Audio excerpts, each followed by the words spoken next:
Good morning. Well, it's still rather dark and rather cold as I head off on today's little photographic adventure. It's an early start to make sure I get to the confluence where the River Tees and Harwood Beck meet before sunrise. I'm hoping to be able to capture a little bit of the atmosphere at this location, which can feel rather remote and rather bleak at this time of year, especially so when it's as cold and windy as this. Okay, so this is the area I've come to. It's sorry, I'm dropping my tripod here. It's a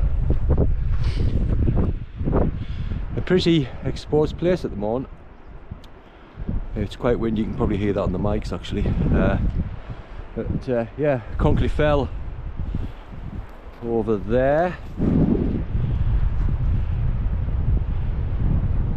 And that's the view along the Tees Valley towards the confluence of the Tees and Harwood Beck, and that's where I'm heading well before sunrise. I've actually managed to get out a little bit too early, but never mind.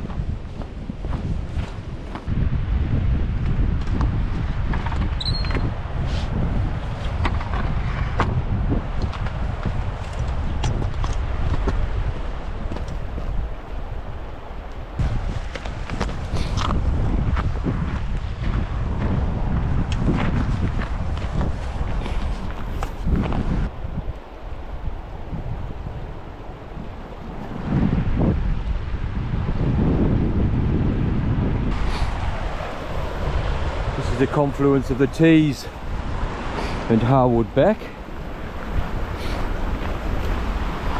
and while I thought the Tees might be frozen as well, it's not, but Harwood Beck where the confluence is, so that's a good thing. I wanted a little bit of ice in the image, so there you go.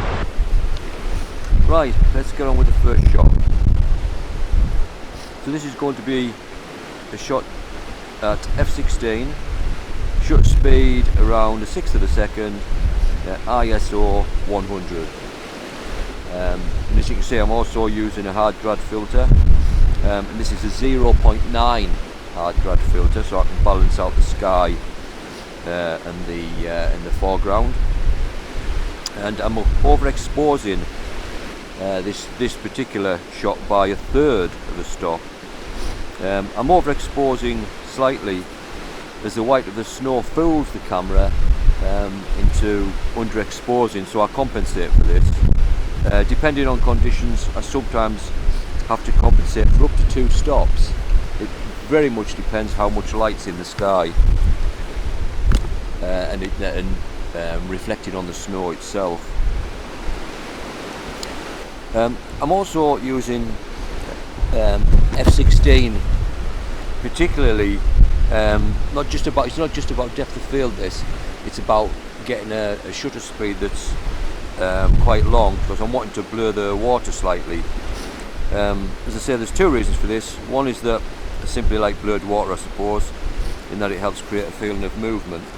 The second is that on the right hand side of the frame has the Harwood Beck has ice in it, and by creating some blur in the moving water in the Tees on the left, it balances out the scene and creates an icy effect, if that makes sense.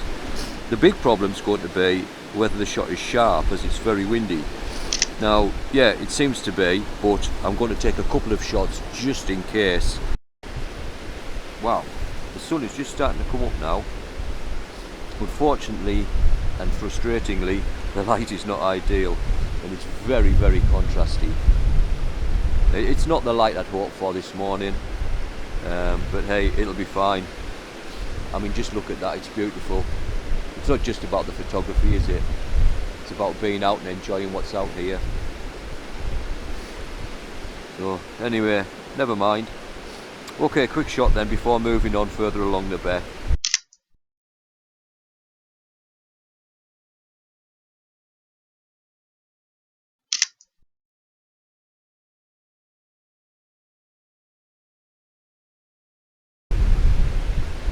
It's interesting to see that Harwood Beck on the right is frozen while the Tees isn't.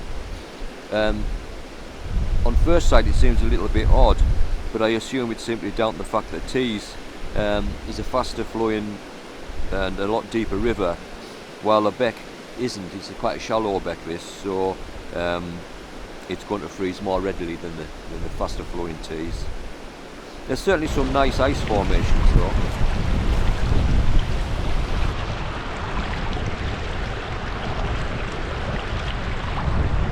So we're going to have a little bit further look along here and see if there are some more shot possibilities.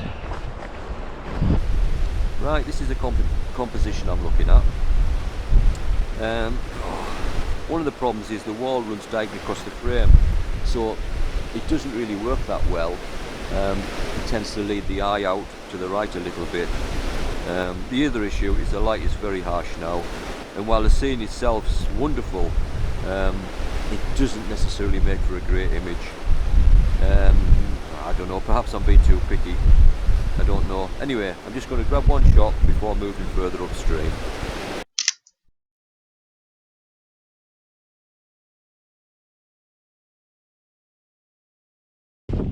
Right, so I've had a little wander up and down here trying to find a good composition, and I'll be honest, I'm struggling a little bit. The light now is just, the sun's come up a little bit too high, so the light's not ideal. It's a bit yellowy and it doesn't quite work as I'd hoped. It's still beautiful out. Still enjoy the rest of the morning. I'll go for a slow wander back to the car.